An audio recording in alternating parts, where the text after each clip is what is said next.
myself. My name is Taibok. And if you have question about anything, you can just ask. And I do have one request. The one rule of this place, and that is you cannot take anything from here. All the things that are in this forest have to be left here only. And yes, you cannot make noise inside the place also. And you have to follow on the part where I'm taking you only. Okay? And just before I tell about this also, I like to tell a bit about our state, Meghalaya, understand better. No, Meghalaya, when you roam around, you'll hear about these tribes that live here. The Khasi, Jantia, and the Garo. I think you heard about this, huh? Khasi, Jantia, Garo. Right now, you're in the Khasi area. Most of the places you'll be roaming around are in the Khasi area. Chirapanji, Dauki, this place, Shillong, Elephant Falls, Shillong Peak, and all on the Khasi area. Another thing that we Khasi still have are these kings and kingdoms also. Right, in Shillong area is under Muslim kingdom. Chirapanji under Sora. And this place under Mauplang kingdom. All of these kingdoms we still have our own kings, and we still have our own sacred forest. I mean, this one is not the only one, there are many others. It's just that this is a bit well known because it's one of the biggest sacred forests here in our state, with the area around 76.8 hectares, having trees which are more than 700 years and having more than 450 different species of plant and animals. Animals like the clouded leopards, jackal, monkey, deer, squirrel, frog, snakes, and all are there. But what I will show you now are important plant trees because animals is difficult to see. We are roaming in the front part of the jungle only. But also why we call this place a sacred place is because we believe that in this place there live a deity, a divine being. That this deity is formless, but still being a divine being, it can come to us in different form. In different, usually it is said that it can even come to us in the form of a man, in the form of clouded leopards, in the form of snakes, and all these signify different meanings. There are stories told to us about people being followed by these clouded leopards. When that happened, they said that they are not scared.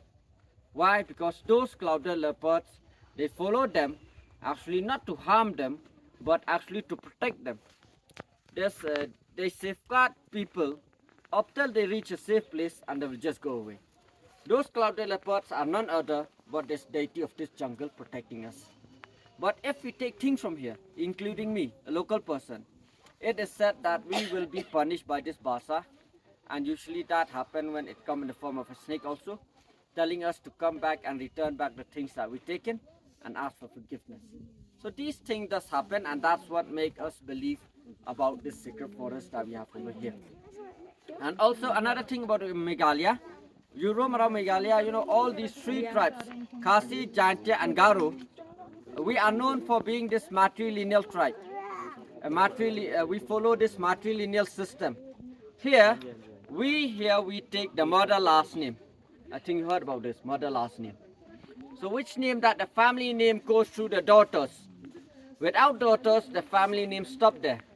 But with daughters, the family name continue. That's why here when someone got a daughter, we used to tell them, you're a very lucky man.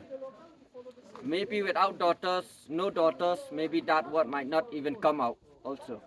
And because of this, that's why here, after we get married, the boy goes to the girl's house. We move out from our parents' house, okay? We don't stay with our parents. And the property also are divided among daughters only. And the youngest daughter inherit the major portion of the property. As the youngest daughter stay with the parents and take care of the parents. And even marriage. Marriage here is love marriage. No arranged marriage, okay? So what happened is, when we have to find our own partner, after we found our partner, we introduce them to our parents. The parents, they give their blessing, of course, because we find our own, so they give us their blessing. After giving us their blessing, then they told us that, okay, now it's time to call your mama, my maternal uncle. My mama will come to my house, and I have to tell them everything about myself, about the relationship, and then they will give their decision. If my mama say yes, I will proceed with the marriage. If my mama say no, I have to break the marriage off. I cannot go against the maternal uncle wishes.